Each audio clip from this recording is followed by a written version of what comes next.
They're not sportscasters, this isn't a morning show, and they're not tour guides. They don't take you to a country, they cross rivers, ride camels, summit mountains, sleep in jungles, and take you 100 kilometers east of nowhere to embed you in the toughest endurance sport on the planet. This is the Adventure Racing World Series. Eric's been around so long, he raced Eco Challenge. Viv stepped out of film school right into the wilds. She keeps this show from going off the rails. Go with them. They don't know where they're going. Welcome to the Adventure Center, the nightly broadcast of the Adventure Racing World Series. Good morning and welcome to day 2 of the Iterra Adventure Race in Ireland. This is the Adventure Center and I'm running on about 2 or 3 hours of sleep that I got on a couch. But this is how we run out here in adventure racing. This is a sport that goes around the clock, so we cover it around the clock. So get used to us reporting in the dark, and I understand there's a team just down the way. Hey guys. Hey. Where have you just come from? Japan. They're on a slightly different race course than everybody else. Have you come from the paddle? Paddle? Yes? How was the paddle? So hard course. So hard course ですよ. Yeah? So hard course. Yes. Why was it hard? Right. So Japan Sea is a very easy. Yes. Japan Ocean. Yes. Japan Sea か. So Ireland. So なんだろうな sea height. Yes. Sea height is very higher than Japan Sea. So very difficult. Ah, I see. Yes. So what are you going to do now? Now Yes. where? Yes, where are you going? Where are you going? Mountain. Mountain. Have a look at that map. I'll get you to swing around and have a close look at the map here. Wait, Here. we are here? Here, Yes, where are you going? CP1, Okay. Are you doing long course or short course? long course. Long course. Okay. Last team. Last team. Last- last team. All right. Well, we should let you go. All the best. Yes. So there you have it. We've just been speaking with the Japanese team that have just come off a kayak on the fjord after some rough seas. This is actually a transition area where they will swap from the kayaks to trekking and off onto the mountain. So while we're here at this transition area, I understand that Eric has some more race adventure developing inside. Okay, it's about 5 in the morning here at the Adventure Center, which is part of a transition area off of the paddle. And teams had to make a decision to go on into the mountains, go around the mountains, or what some teams made was the decision. We just woke up this morning and we found ourselves surrounded by teams sleeping in the area here around us. There's some downstairs and some upstairs. So these teams have abandoned the race completely and we're not sure why. We're not going to wake them up to ask why because they're totally smashed. But we're going to go find someone who can. So we saw you in here when we woke up sleeping around us. How did you end up from paddling to here? A mixture of recurring injuries which have raised their ugly head and biting off a little bit more than we can chew. What does it take to be prepared for a race like this real quick? A lot of effort, constant training. I would say years of consistent training and years of just consistent effort, really. What's going on? We're just going into the transition now.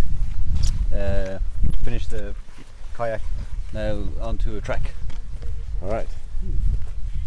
Well, it looks like teams are a bit tired and a bit non-communicative. So they're going into the transition, which several teams have come through earlier this morning and last night. They've just come off the kayak way down here, and we are going to go way up in the mountains, which you can't even see, and we're going to go and try and find teams up in the hills. I've run into Team Bob Kittens. How are you guys going this morning? Oh, really well. We just had a beautiful track up to the top of the ridge and it was really nice. It was awesome up there actually, all foggy and lots of cool nav on these little ridge lines. Our feet have not been dry at all yet. I think maybe they were dry for 10 minutes outside of the hour maybe. Or maybe an hour out of last year we had dry feet. Okay. That's about it. So I have to go back in time a bit and touch base with you. How did the paddle go with the joined? I'll come up here. That also lasted 1 hour. So tell me what happened. Well, we didn't really test it beforehand, which you should always do. I think it would have worked well in really calm, flat water, which we did not have. So we ditched it in the swells, and we still managed to do okay. Look at that reflection. If we go up here and cross over, you know what I mean? Yeah. Right there? Like go up through this little slippery yeah, thing. and then go up there. Yeah, totally. Or just have to climb the fence. Well, we're getting some light now in Ireland, and before we get too far into the day, I thought it's worth checking up with what happened overnight and get some race analysis from our dot watcher, Craig Cook.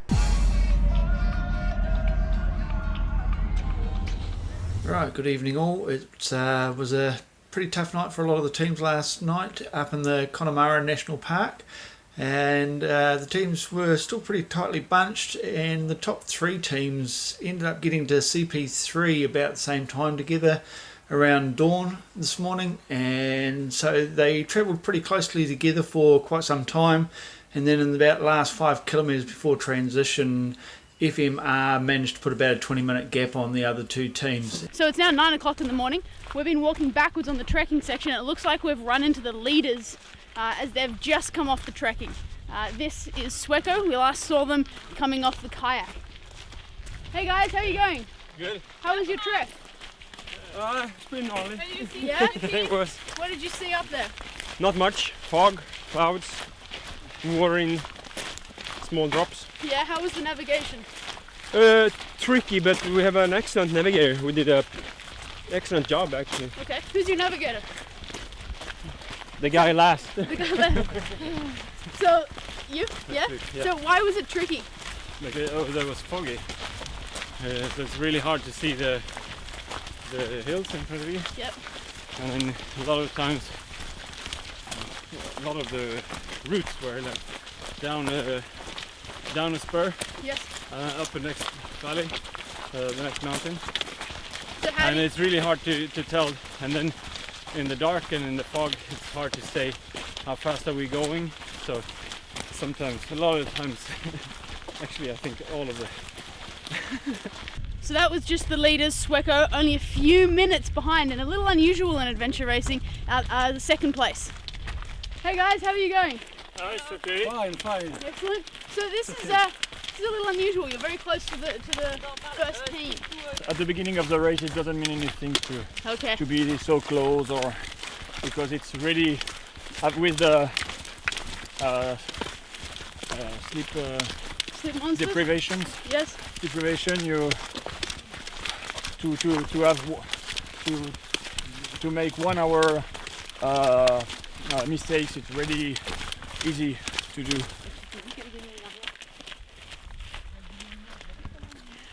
We'll head back, catch some more teams. That is an unusual scenario in an adventure race to have 1 and 2 very close together. But the key point that he said in there is that it doesn't make any difference right now. We're still, even though it's day 2, and we're more than nearly 24 hours into the race, positions don't make a difference at this point, particularly in these top teams. Big factors that he was talking about there, such as sleep deprivation, navigation, food management, injury management, everything's going to start to compound as they clock into the 3rd and 4th day. And so what you'll start to see is that this is where the winners start to win because they can manage all of that, and this is where you start to see some mid-pack teams start to make some progress. Well, Viv is in the background there down in the corner, coming over the rise, and we've been pushing it up here to CP3 to find teams. I saw one up in the clouds, but they disappeared. I don't know, some of the teams are doing circles, so I'm not sure where they went. So, how are you doing? Yeah, good. How's it going? Oh, I'm pretty crook. Pretty beaten up at the moment, to be honest. I've had a pretty rough day, but getting through it. I heard you started out sick. Yeah, I was ill for a few days before. It's kind of the last thing you need in a race like this. Tell me, what does it take to enter a race at all, but in that condition, and still rally yourself, keep going, and turn yourself inside out? What most people aren't adventure racers are watching this going, what the heck? Yeah, it doesn't make it easier, that's for sure, but everybody gets low spots in races. It's just I'm just on one big long low spot at the moment, and I just mentally just got to know how to get on with it. And these guys have been really good, helping me and encouraging, not abusing me too much for being slow. So, how important is team in this? Because everybody always wonders why we do this as team. he's carrying my backpack. Everyone's had a go at carrying something. They keep feeding me, and then keep telling me I'm going to come good at some point and go really fast. So I'm just holding on to that idea that at some point, instead of being a burden, I'll be an asset. Here we are. We've walked up towards CP3. As you can see, the mist is closing in, and we've got a team that's descending not far from the CP. Here, come around this way. It's a little steep here. It's a little dodgy. Very scraggly. But they're coming down out of the mist now. They've been up there probably all night long and into the morning, trying to make it from the kayak takeout CP2, CP3. Our reports from the earlier teams have been that it's been very tricky nav overnight, so we'll touch base with these guys and see if that's been the case for them as well. You guys were saying that you're going around in circles up there because it's hard to see, it's dark out. How'd you solve your nav problems? How'd you get out of your circles? Teamwork. And again, running around in ever increasing circles until we found something that we recognized. You guys being the in your defense forces, highly trained, what do you think of this type of racing? Is it what is the impact on you? At the moment, it's impacting pretty heavily on my physical well-being, but it's a mental thing as well. You know, it's such a long race that you just kind of have to find ways to break it up yourself and kind of get to the next checkpoint and break it into kind of bite-sized pieces. Otherwise, if you looked at it as a whole, you'd have a hard time. So we found that these teams are going to cross down this valley we came up and head across the lake or around it and head right up into the clouds, right up into another range like this. It's incredible what they have to go through mentally to rally themselves. They're so relieved to come down out of here just to go right back up. We're just below CP3. It's only about 24 hours into the race, and this is an epic journey these guys went through. They went over a mountain range and then another mountain range, and then they come down off of this, cross a valley, and they all come past CP3, which is just a few hundred meters beyond that dome you see. And they're like, oh, we got another mountain range to go through. A lot of them are mentally stacked. The forward teams are looking pretty fresh, and I think that's what really makes the forward team strong. Mentally, they're having a good time. They're doing this. The ones just behind them in the 5th, 6th, 7th, 8th position, they're just like trying to get themselves to keep going. You can certainly experience a kind of a small element of the mental game when you come up here. Up here, the weather's closed in and you've got zero visibility. A few hundred meters down and you've got a swarm of midges, which are just going to absolutely eat you alive. So if it's not one thing, it's another, not to mention all the personal things that can be going on, lack of food, lack of sleep, team dynamics. So this is where it starts to get interesting, about 24 hours into the race. Yeah, and at 24 hours in, you have to realize a lot of these lead teams have not slept. They might not sleep until 48 hours in. So they're going for quite a bit longer, doubling up the time before they sleep. The other teams, they're only taking maybe 2 hours of sleep or maybe 3 and charging on. The weather is closing in. It's getting very cold, as you can see. We've rugged up and we're freezing. I'm shivering. I know Eric's had to put on a few extra layers. And it's rugged country. You see this rock, and then you get down off this rock, and it's mossy and heather and mud. And our feet are absolutely saturated wet, and the top of our bodies are absolutely freezing. So it's a constant state of discomfort. And it's dangerous. I took a fall earlier. Took a nice gash to my elbow trying to get up here to film. Think if you're not sleeping, you're dehydrated, and you're trying to move fast. You really got to be on top of your game, and any little thing can mentally take you out. So it's like playing chess on a knife edge. Because we're 2 guys and 2 girls, which often you don't see. Yeah.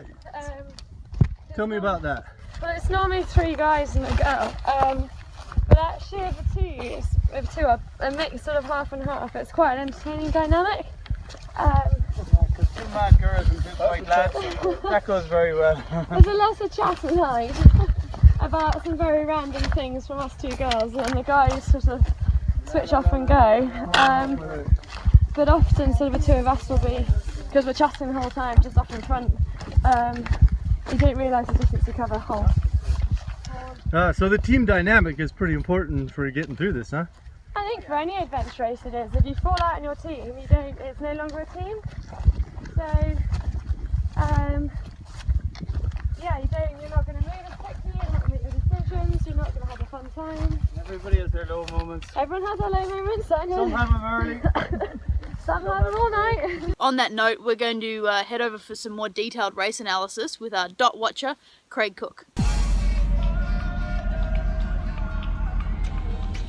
Just a note on the pedal, all teams must be on the water by 10 o'clock tonight, so some of the back teams are going to be struggling with that just a little bit, so that could be quite interesting this evening. The Canadian team, all female, they are still on track on the full course at the moment, and they look like they will probably make that cut-off, so that's quite interesting and a good effort by them.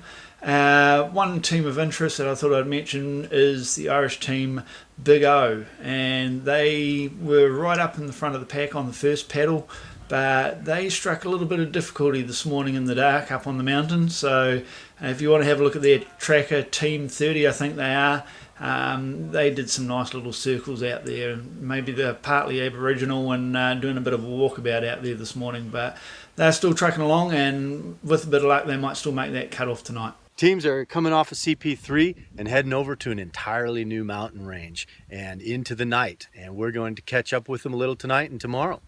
Yes, so thanks again for watching the Adventure Centre. As always, 7 p.m. on YouTube, and don't forget to subscribe. Follow the live tracking at arworldseries.com and join us on social media. And get used to seeing the hashtag #DotWatcher. If you subscribe, it'll come right to your email. You get every episode. See you tomorrow.